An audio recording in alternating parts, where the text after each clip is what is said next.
por defender el agua y el hielo.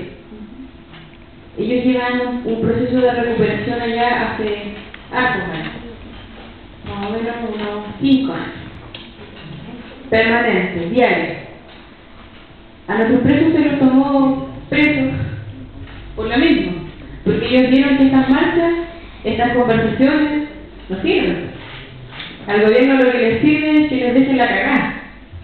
Y a la gente, para que reaccione, tiene que ver que hay grandes cosas por ahí, pero que no las haga uno.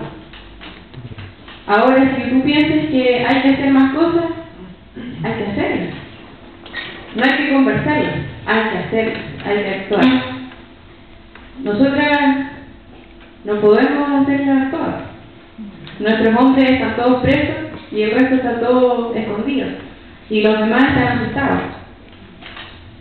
Nosotros hemos sido, no es por ser soberbios, pero el pueblo mapuche ha sido un defensor fiel durante toda su vida de lo que ha sido las semillas, las aguas, los árboles, todo dentro del mismo mes. Mapuche no significa un pedazo de tierra nada más. Mapu es un concepto tan grande que no se reduce al concepto de tierra que tiene los Wiccas. Es muy amplio.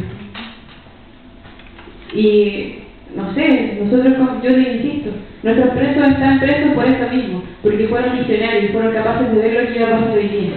Y vieron la pelea antes.